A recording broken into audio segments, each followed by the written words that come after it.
welcome to another round of OAuth Happy Hour. I am Aaron Parecki, and we've got Vittorio here as well again. Ciao, com'è? Nice Who knows what I just here said? again. Good question.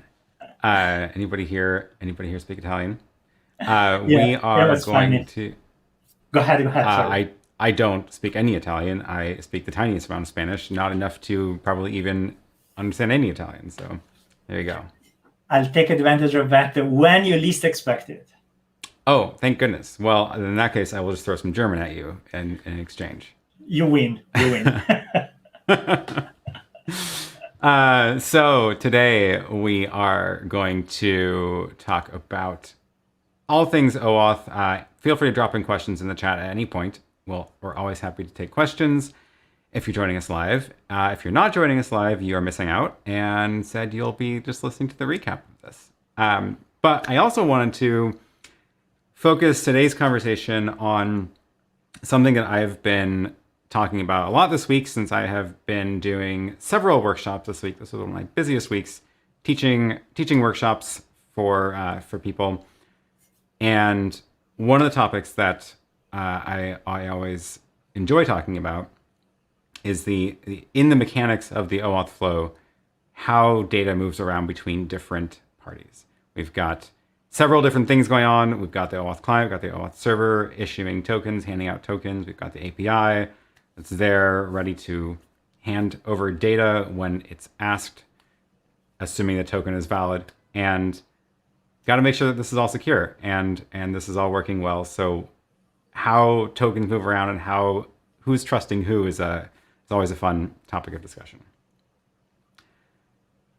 So before we get into that, I guess any news, Vittorio, on the standards front of new developments that have happened in the last week or two? I'm thinking. I think that the main thing that happened is still the aftershocks after the big forum that we made with user agent vendors, identity providers, and identity vendors, which happened a couple of weeks ago.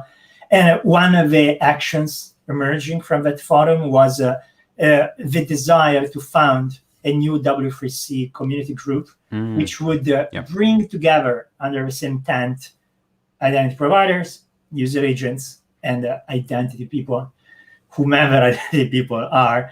And so what happened is that there are some discussions right now for the charter. And so there is a template for the charter for community groups, and I participated with some calls with browser people and similar. And so I anticipate that in the next week or so, there will be a charter to review. And that's pretty much the main thing that I've seen happening in this space. But I'm also pretty negligent with my folders. I have rules in Gmail that send stuff in their own areas. And then I very carefully open it because there might be feedbacks on my specs. And then I have to work. And being south of Europe, I don't like to work. Of course, I'm joking. But still, that is the extent of the news for this week, I think. Great. Yeah. And on my side of things, I have been working with the other editors of OAuth 2.1, so we are still progressing things forward.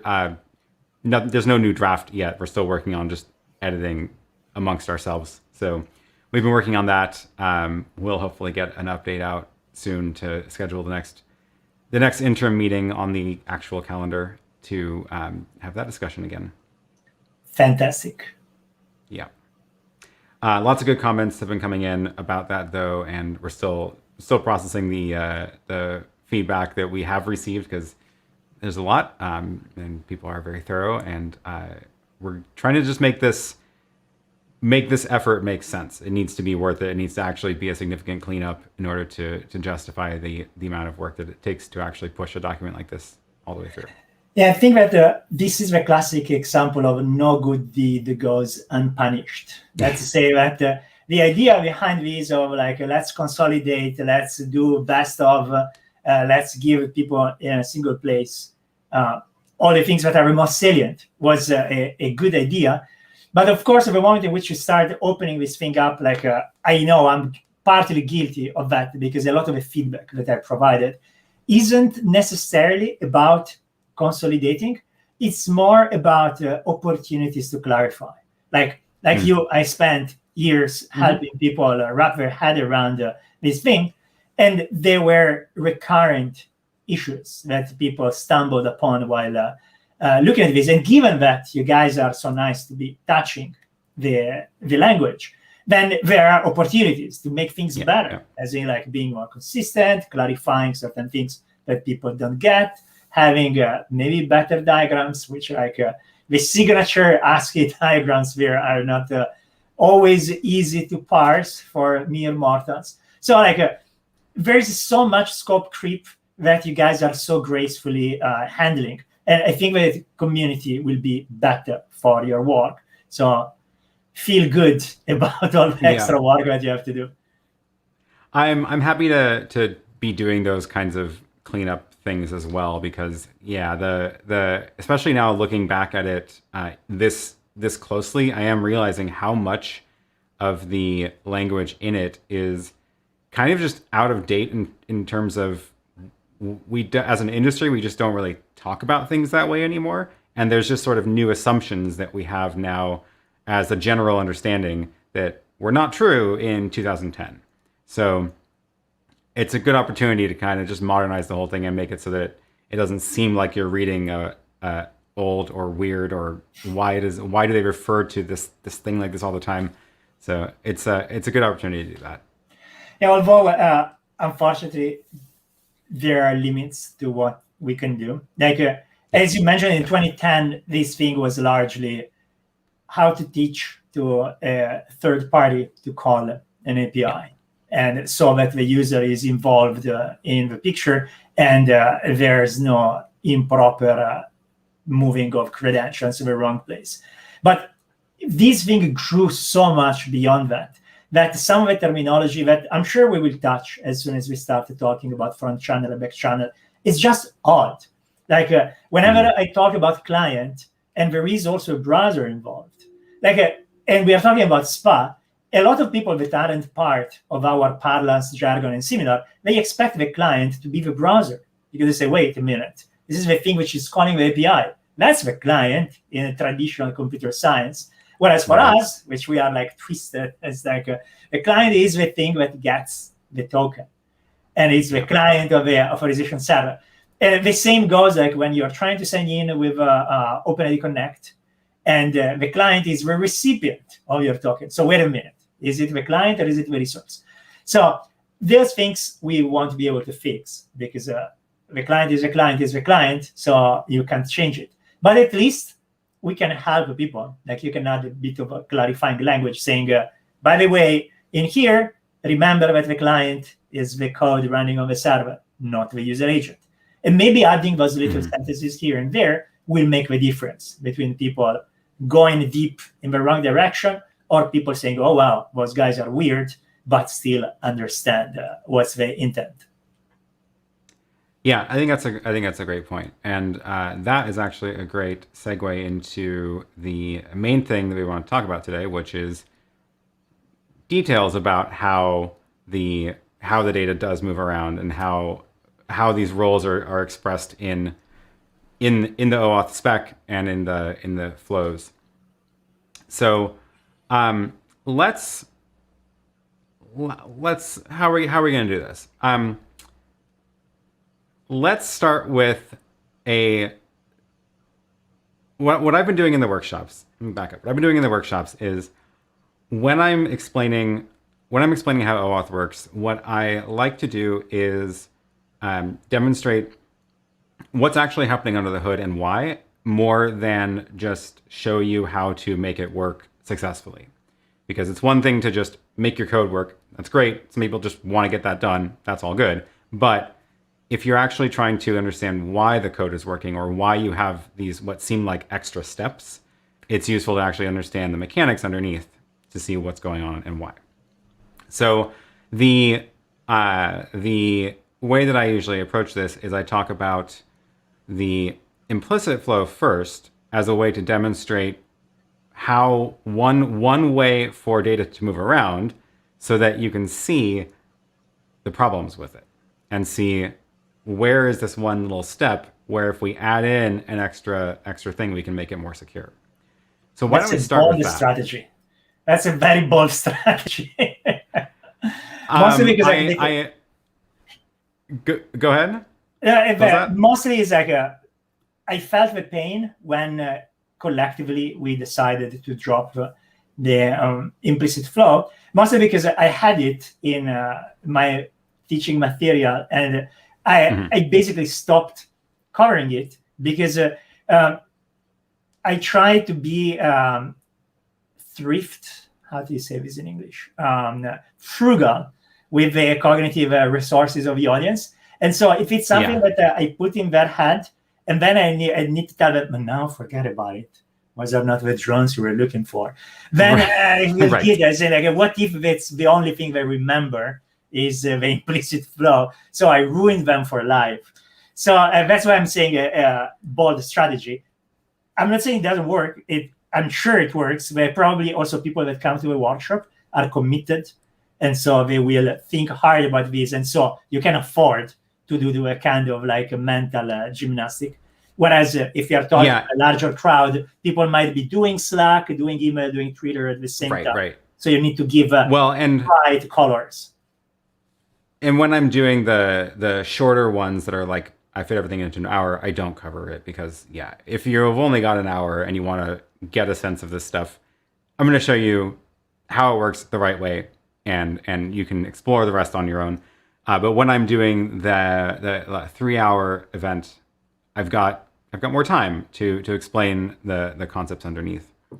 But let me do this. Let me actually share some slides from the workshop, and we can walk through this, and that will you'll see how this works. I'm actually curious to get your feedback on this too.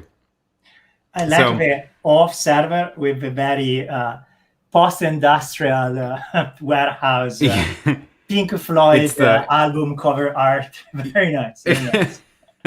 Yeah, it's the token factory.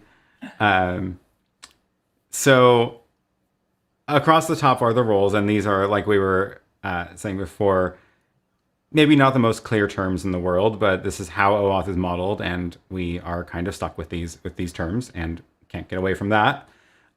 The application or the client is that it's the same whether it's a web server based app or an app running on your phone or a single page app in a browser. It's all the same in terms of the flow and the model. So we don't really care which in particular we are using right now. The user agent is the browser that is accessing the client. So if we talk about a single page app, the user agent would be the browser. The single page app code itself would be the OAuth client, which is running in the browser environment. And then of course the OAuth server is the one dishing out tokens, and then the API is the one that is going to be returning data given a valid access token by the client. So and here you're already cheating a little, but I like the way in which you are cheating, because like when you say OAuth server, you don't use this very loaded term, which normally would be the authorization server. Like in the classic roles, that thing would be the authorization server. But we know that authorization is only part of a story, and a lot of people over-index in it. And so by using OAuth server, you just sidestep the problem in its entirety. So I applaud your cleverness, good sir. Great. Excellent. So, we're going to start the flow. We're going to start by having the user visit the application's website and click the button that says log in. I'm trying to use the app. Let's go ahead and start the flow. So we're not going to collect the user's password here because we are not doing the password grant. The application does not want to see the user's password. So instead, the app needs to send the user to the OAuth server so they can go log in there. This is the first piece of data moving around. This is the app saying, hey, I'm trying to go over to the OAuth server so I can get access. And the way it does that is by building a URL to the OAuth server and directing the user's browser to that URL And in that URL are instructions. Instructions to the OAuth server of what the app is trying to do. So this, the way I think of this is there's a message that the application, the client, is sending to the OAuth server. And that message is, this is who I am. This is what I'm trying to access. This is where to send the user back to after they're done logging in and approving this request. That message is not sent directly to the OAuth server. It's sent through the user's browser.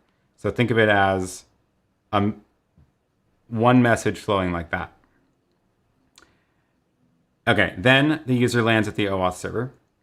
That's where they log in. That's where they approve the request if you've got the consent feature turned on for this application. And assuming they say yes, the OAuth server is ready to hand an access token to the application. How is it going to do this? Well, it doesn't have a way to talk directly to the app because the user's browser is now at the OAuth server and the app is just somewhere else.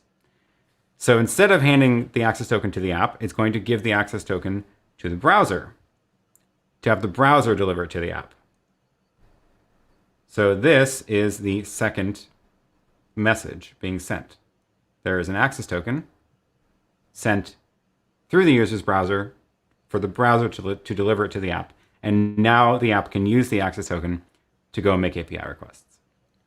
So we've just completed the OAuth flow and successfully delivered an access token to the single page app or the mobile app or the server-based app, whatever it is. So this is the implicit flow. I think the name is pretty terrible, and the name has other implications that are probably confusing in the general understanding of this. But the reason that this is the implicit flow is that the access token is returned directly from the OAuth server in response to the user clicking that button. So what's the problem with this picture? The the lines that I've drawn here, the blue handwritten lines, these are messages sent in the front channel. So this is, these are front channel messages, whereas the pink line, once the app has the access token and it's going to go make an API request, that message is sent in the back channel. These are two different ways of moving data around between these different roles. What are we actually trying to do here? We're actually trying to get the OAuth server to give an access token to the app. That's the end goal, right? We don't care about the rest of it. We're trying to get an access token to the app. So this is a nice shortcut to doing that. What's the problem with the front channel? So if you think about front channel versus back channel, the back channel is an actual HTTP connection sent from an HTTP client to an HTTP server. That's how I define the back channel. The front channel is using the browser's address bar to move data between two pieces of software. So there is actually no HTTP connection from the thing sending the message to the thing receiving the message. If you think about using the address bar, what you've done is you have the client sitting in the browser trying to send a front channel message. So it's going to direct the user's browser to make an HTTP request, which will then have the browser deliver the message. And on the receiving side, you have the thing that receives data in the front channel is not receiving it from the thing that sent the message. It's receiving it from the browser in response to the browser having received the instruction to deliver the message. So the way I'd like to think about it is the back channel is like hand delivering a message where you can walk up to somebody and you can give them the thing and you can see who they are. They can see who you are. You can see that they took it. You can see that nobody came in and stole it. It's all good. It's very normal, and we take that for granted all the time because we're so used to making back channel requests. Whereas sending data in the front channel is more like putting your message in an envelope and then shipping it off in the mail and kind of just hoping that it gets there.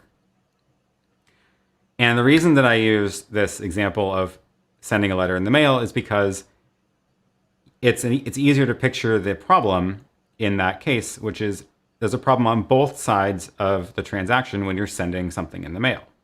If you send your house key in the mail, you don't know if it actually made it to the destination. You don't know if it was successfully delivered, and you can't ever prove it. Even if you get a tracking number saying it was delivered, that's just a claim by the delivery company that says it was delivered. And you also don't know that even if it does make it there, you don't know if it was stolen or copied along the way and duplicated. So there's this sort of invisible, there's these problems with sending data in the front channel that you really can't get around with only the front channel. And you have similar problems on the receiving side. Because if you get something in the mail, you don't actually know who it's from. The return address doesn't really mean anything. It's not provable at all. If you wanted to be sure the letter was from who you think it's from, you would need to do something else to verify that. You would need some other information to verify it. And that's the problem with the front channel. And these are just attributes of sending data in the front channel that you can't avoid. And because of that, whenever we use the front channel, we need to be able to account for those limitations. So let me pause there. How are you feeling? Pretty okay. It's 4:30. I seem to be fine in my fasting window. So I feel good, and I like the metaphors you're using. As with every metaphor, there is always the risk of bringing them too far. And so makes complete sense. Like to me, like the way in which I visualize these are like pipes, not very poetic. And just think like in the case of direct connection, you have a client which opens an HTTP connection, given that there is HTTPS. It's a tunnel, so it's a pipe. And so whatever I put in this pipe, it kind of like goes from the one side to the other, and nothing can happen in the middle. The only thing that can happen is that the stuff goes through or maybe gets stopped, but no one can mess with it. The thing is that in the front channel, individual requests perform the same way. Let's say that if I'm a front channel and I open a website that goes on HTTPS, as I'm talking to that website, my browser is in the same channel. Like my browser is an HTTP client, HTTPS client. And so there is a pipe. The challenge here is there's more than one step. Let's say that when you want to communicate through front channel in the way that you described, it's a redirect. And so it involves pauses between pipes. Like there is a pipe between my client and the OAuth server. There is a pipe between my browser and the OAuth server, and between the browser and my app. Those are two pipes. They both have the same good characteristics that you described, but there's two of them. And so there is a moment in the middle in which stuff might happen. But that doesn't necessarily mean that the entirety of a front channel is bad. Is that it offers more opportunities for things to go wrong, but instead in the pipe you don't have. And the other thing is that there are things that we can do to make things slightly better.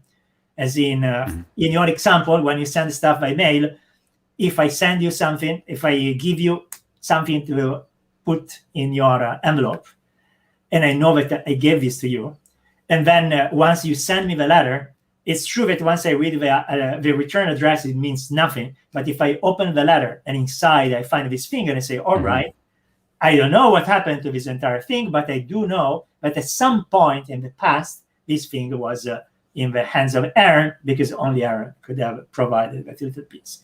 So apart from these small things, which I'm sure you were going to add in the next wave, completely clear. I think you did a fantastic job. Great. Yeah. I like the pipe analogy too of it's not that there's no HTTP when you're using the front channel. It's that there are separate HTTP connections between the different legs, and it's the separations that provide an opportunity for things to leak or spill. There are several things we can do to protect the use of the front channel, which we have to do if we want this to be secure. And there are many different solutions to it, which have been explored in several different ways. So in OAuth, the short flow that we talked about, the implicit flow, kind of just stopped there, and it didn't get developed further in a way that would add any protections to the use of that flow. And that's really the core problem with the OAuth use of the implicit flow, is that there was never added any protections to protect the use of the front channel. Whereas the authorization code flow does have those protections, and if you add PKCE, it actually plugs it up on both sides. So let's look at the PKCE flow and look at the same sequence diagram and talk about how we're adding the extra authorization code step specifically to protect the front channel, use of the front channel. So we've got the same sequence diagram again. The user is going to start by clicking the button that says login. Before the app sends the user away, this is where we're just going to jump right into PKCE. Before the app sends the user away to the OAuth server, the app generates a new random string, a secret, stores it internally, and then calculates a hash of that secret. And the idea with the hash is that it's a one-way operation. So if I told you to think of 10 random numbers, write them all down on a piece of paper, and then add them up and tell me the sum, I would not be able to tell you what 10 numbers are on your paper. That's a one-way hash. It's not a very good hash. A computer could crack it pretty quick, but I would not be able to do that in my head. So we're going to use a hashing algorithm that's better. It'll be SHA-256. And that the point is, if you shout that to the world, it doesn't matter because it's not reversible. So what is the app going to send in this first front channel message? Again, here is the first front channel message the app sends. It's going through the user's browser to deliver to the OAuth server. So the app is trying to talk to the OAuth server, and it's instead telling the browser to talk to the OAuth server. So it's taking a message, putting it in an envelope, giving it to the browser to deliver. And in that envelope is the hash. And we know that it's possible that somebody might see the contents of that message, which is why it's only the hash. And it's okay if it's the hash because it's not reversible.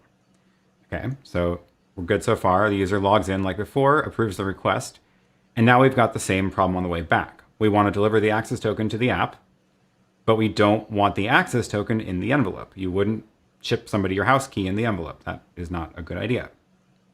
So instead what we're going to do is we're going to send something back in the front channel where it doesn't matter if it is stolen or seen by anybody.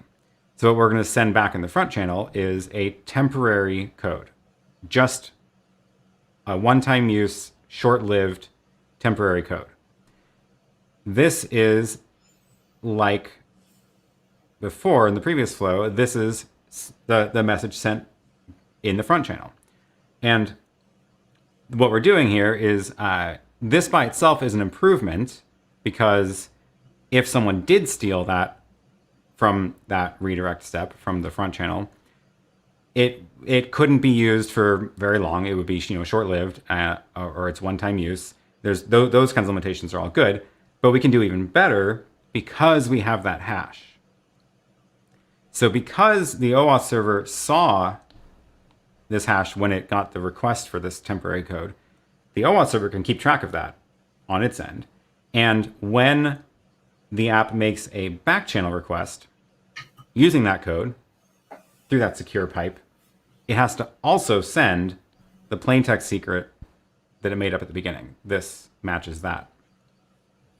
And because the OAuth server saw the hashed value, the OAuth server can hash the plaintext secret sent in the back channel, compare the two hashes, and now it can deliver the access token securely in the back channel, where we know that it can't be stolen out of the redirect. And then we're done, and the app can go make API requests again. So the trick here is there's two tricks. One, it's that authorization code, the temporary code, and protecting the temporary code by using that PKCE hash, the what's called the code verifier in PKCE. So if you look at the request that the OAuth server sees, we've got a back channel request and a front channel request. If I draw like this line here, what's crossed that line? Well, it's the front channel request that the browser makes that the OAuth server can't prove was actually sent by the app. And then there's the back channel request sent by the app itself. And what we can do is use PKCE to link the two requests together, because the only thing that could have ever had the information of the both the plain text secret and the hash is if the thing that generated the hash also generated the plain text secret. So that is PKCE. That is how we can use the front channel, even though we know it might be compromised, where it doesn't actually matter if it's compromised, because you can't do anything with the information you've learned from the front channel this way. Very nice. Very nice. Here we stumble on one of my pet peeves, which is whenever internally colleagues say, yeah, let's use PKCE in here, I always get my nostrils very wide and say, no, that's the authorization code flow. It's like, if you look at the original OAuth, the main thing, the main idea that fuels the flow that is just described is the authorization code grant, which is probably the most quintessential OAuth thing, because that's how a website running on the service with the backend running on the service side calls an API. So this thing about the back channel was always there. And then PKCE is a measure that was devised on top of that as an extra protection for the authorization code. So for me, the highest of the bit is we are doing the authorization code, and as protection, we place the PKCE. So it's kind of like there's the car, and the car has the anti-theft mechanism. Instead, I wouldn't say I go to do groceries with my anti-theft mechanism. But it doesn't matter, because like PKCE always comes with code, so you can say PKCE and you will be completely fine. It's just me that I have a mild form of OCD. And so I just want to be precise.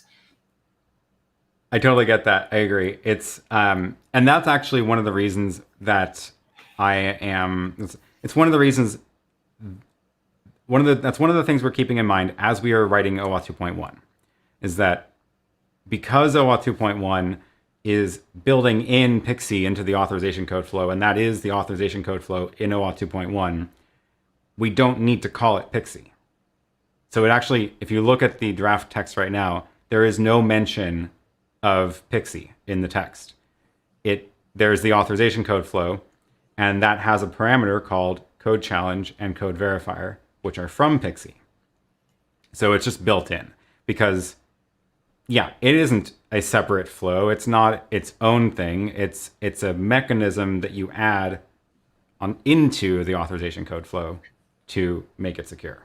And to be pedantic, which is one of the reasons for which I get my salary twice a month, is being pedantic. In the flow in which the client is a web app, the benefit of PKCE isn't as pronounced as in the case in which the client is. That I said as pronounced. I didn't say it's as pronounced. Like in the normal case, in which you are doing all the authorization code flow from a confidential client, as in a client which is running not on the user's device but elsewhere. And then in the process of registering that client, often the thing that makes that client confidential is that it is given a secret, which is always used whenever the client opens this magic pipe with the OAuth server. And then at that point, you can happily use your authorization code in the front channel. And then even if someone steals that thing, they can do odd stuff, as in like a mix-up attacks and similar. But in the simple case that you describe, you'd be fine, because the moment in which you try to use the code, the authorization server expects you to use the secret, and the secret never showed up in the front channel. And so in the case in which the application is in a confidential client, then you'd be fine without PKCE. So it's not like so if we compare it to, if we relate it to this diagram again, it's this bottom pink arrow, Yep. that's where the app sends in the authorization code. And we're primarily worried about the authorization code leaking out of this step. So if someone is able to steal it with a client secret, they can't do anything with it on their own because they have no way to learn the client secret. And the only thing the OAuth server will do is it'll only return an access token if you can provide both the authorization code and the client secret. Right. And So, the reason for which I yes. brought this up was just to give a bit of a historical perspective of why PKCE even came out to begin with.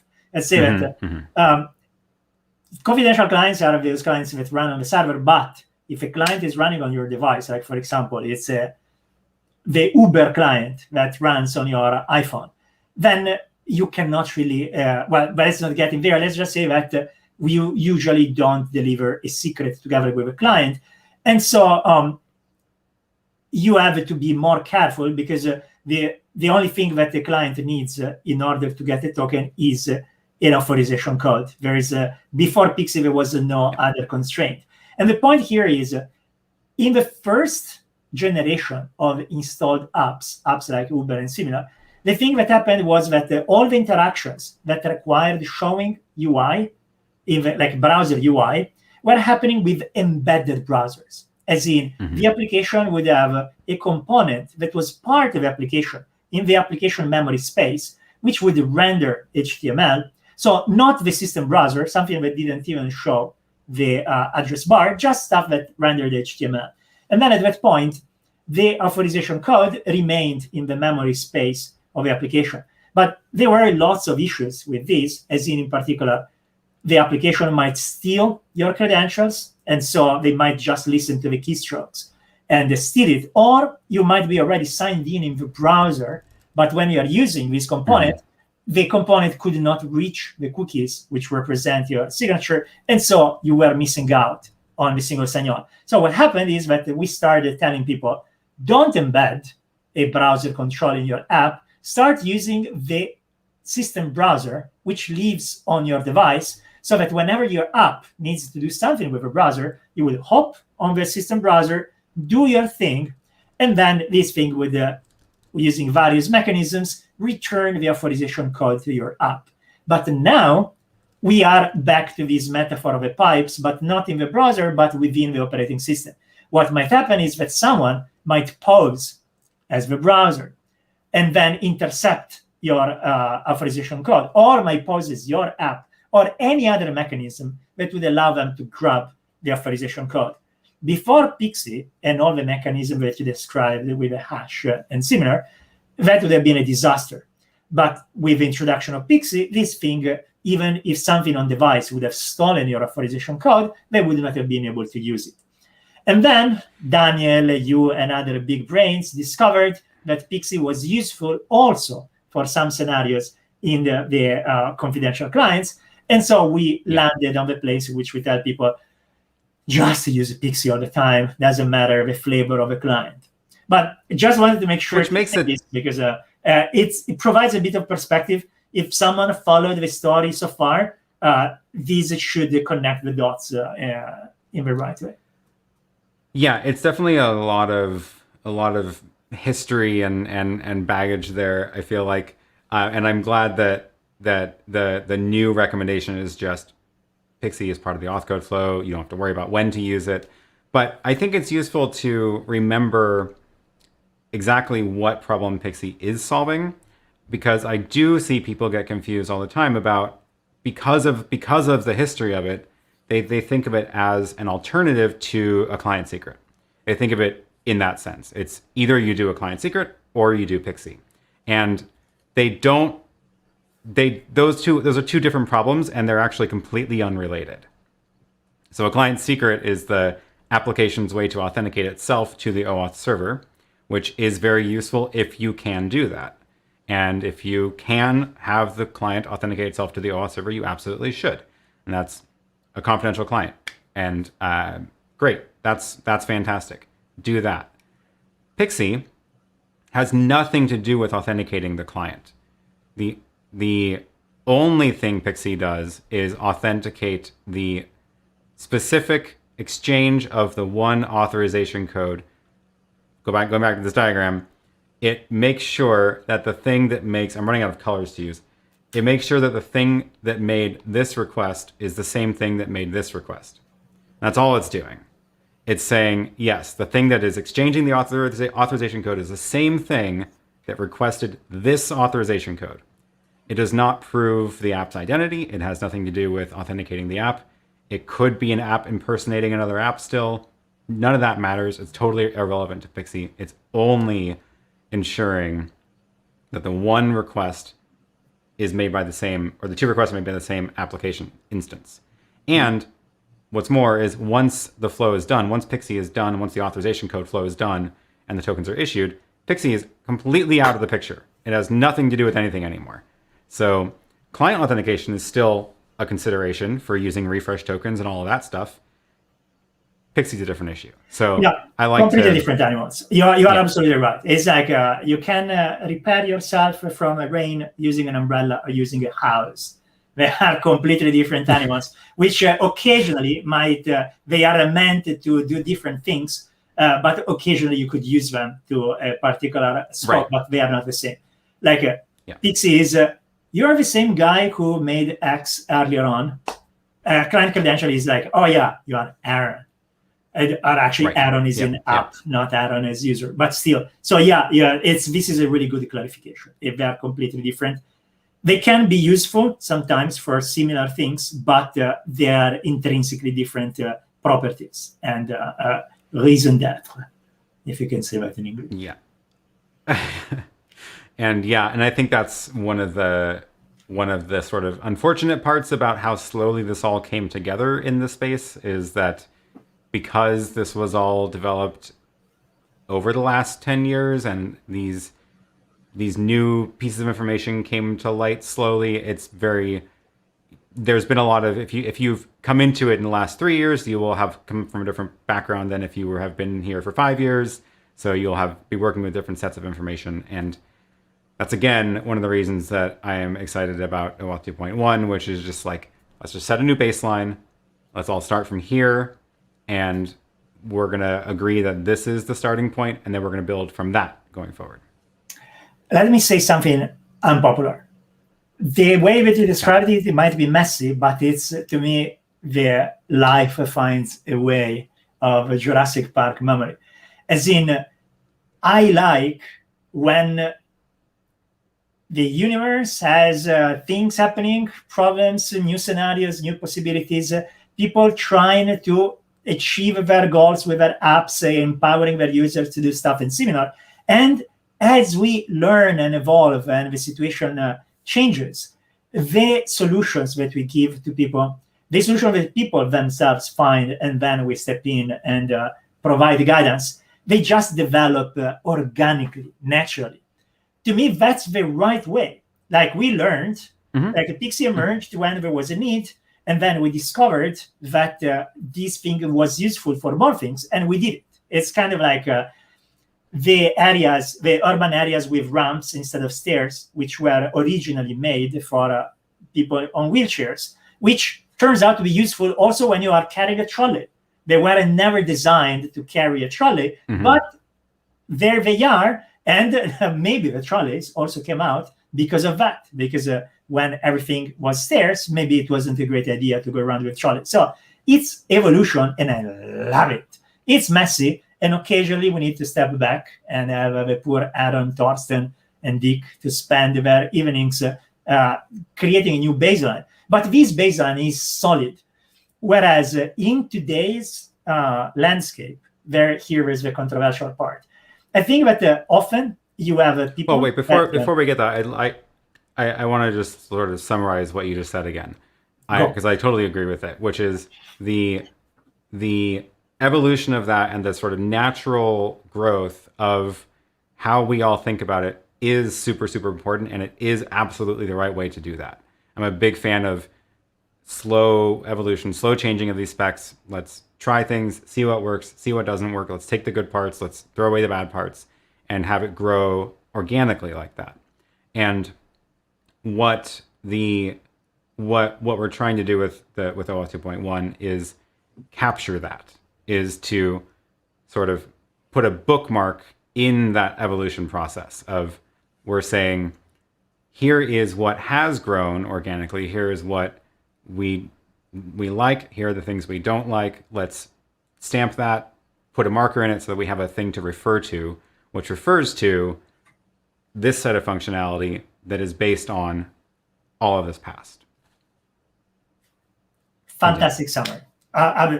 Great, exactly what I meant, but in more proper English. Thank you for providing subtitles for my broken English. Your English is far better than my Italian. Well, but your Italian is useless because you live in the States. I live in the South. A nice courtesy, but unfortunately it doesn't have. But anyway, the thing I wanted to add is that if you look at today's output of the various working groups and similar, you will also see a lot of pies in the sky, I think. Like things that try to create guidance for scenarios that don't exist. Like in scenarios that you can imagine, you can think, oh yeah, I can imagine elves and Klingons, and what kind of language would they speak? And you can build like entire sagas and canons on top of it. But that doesn't mean that you are solving a problem or anything interesting. In fact, this stuff is messy. It's messy because people try to use it. People like they think about, I want my users not to sign in again when they are using my app if they already use my website. It's a very real consideration, which led ultimately to PKCE. Whereas, again, I know that if we would not be recorded, I'd say exactly the specs that I'm thinking of, but we are being recorded, so I don't want to be too controversial. But the point is, there are instead some things that are purely theoretical, as in like, wouldn't it be great if the word would be X? So here, let me give you the rules of the game for that particular thing. And then you end up with these specs that eventually they die on the vine anyway, because if they don't solve a real problem, facts are stubborn things. And so eventually they just don't get used. But in the meanwhile, so much talent, so much time is spent developing these fictions, which don't account to anything. And personally, I'm very mad because I have less and less neurons as I get older. And so I like to try to focus on very consequential problems, things that actually do improve people's lives. And so whenever I feel like we are wasting time or resources, I don't like that. So sorry, I just had to do my little rant. Yeah, fair enough. No, there's definitely, I've seen that in a lot of other standards groups I've been a part of as well, of sort of coming up with a technical solution that seems like it's a perfect technical solution, but it isn't actually based in any reality. It's not based on practical experience or any previous work. It's sort of just, we think this thing is great, you should all use it. And that's not a good way to go about the world, which is why I also like the way that IETF works for the most part, which is the very much based in running code, right? You have to get stuff working, and then you base specs on stuff that works, not on how you think it should work in the future. Yeah, absolutely. Embrace the messy. Messy is the way to go. Yes, I like that. Well, all right. That was delightful. Let's go ahead and wrap things up. We're only a little ahead of schedule, but we can share some info about what's coming up in the future, what's where to find us next. Let's talk about upcoming events. I know that you have something coming up soon.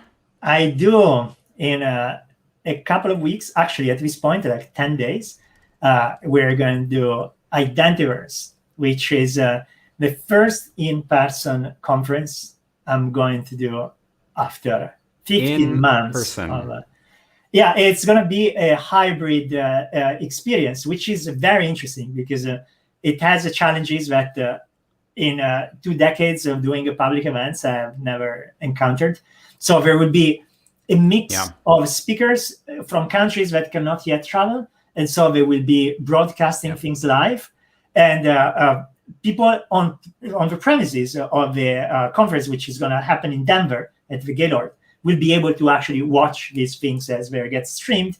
And the things that we'll be doing in Denver, some of them will stream, some others we pre-recorded, like I pre-recorded some of the sessions that I'm going to deliver, and they will be cast at the same time as I deliver them live.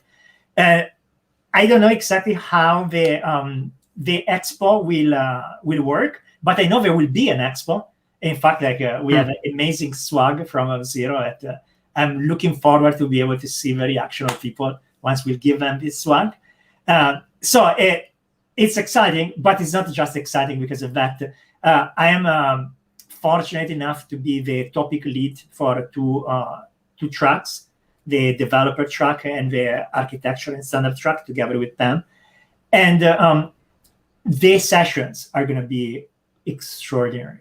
Like the speakers are all thought leaders in this space, like the right people, the people that are close to the matter.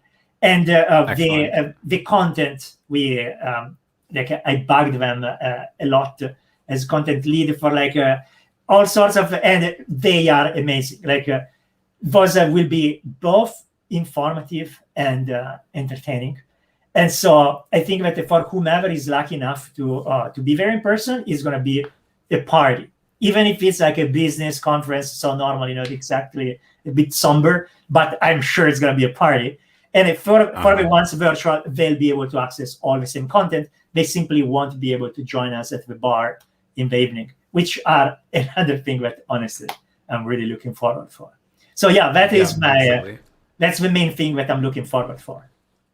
That is very exciting. I wish I was going to that this year, but was not in the cards for me. Next year. But that sounds next year, and that sounds like a lot of fun. It seems very soon to be going to an in-person event right now, but I guess it is a thing that is okay to do. I'm trying to get my head around that still. It's crazy. I know it's crazy. Being trained to stay indoor for so long.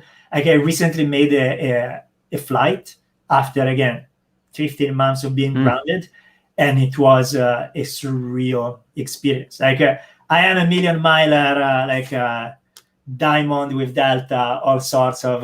So I've been flying my whole life very often. So one would think I'm used to it. This particular flight, it was just really odd. With the masks, you're drinking your drink, and then the flight attendant shows up and says, "Where's your mask?" They say, "Well, I'm drinking." Well, you have to wear it between sips. Okay. So it's kind of like a bit of a paranoid atmosphere, but things are moving. And so I think that I'm very optimistic that the event will be a good event. So fingers crossed. That's great. Yep. Well, I'll have to report back on that afterwards. And I'm looking forward to hearing all about it. So that's excellent. If you are looking for, I need to add it to our calendar, actually, speaking of, if you're looking for other events coming up, check out this octadev.events. I need to put Identiverse on here for sure, and maybe highlight some sessions from there. And this morning, sadly it's over, I can't tell you to go watch, but this morning I had part 3 of the workshop that I did this week. It was a lot of fun. And we'll have more of those coming up as well. I think I have a couple scheduled for the fall that are very nearly finalized, so I'll post those on here as well. And Developer Day should be a lot of fun as well. We are both going to be there and talking about, we'll be doing a few things. I don't think we've quite finalized the agenda yet, but that will be a lot of fun as well. That's in August. Should be a good event full of lots of interesting talks and workshops. So definitely make sure to sign up. That one's a free event too, so no excuse. We will see. Very nice. Very nice. Yes. All right. Well, with that, let's close out there, and thank you all for watching. That was a lot of fun, and we will be back here in, I guess it's about a month until the next one. So after Identiverse, we will hear all about how it went and what cool swag you came back with. And with that, see you all later. Have a great rest of the day. Thank you. Bye.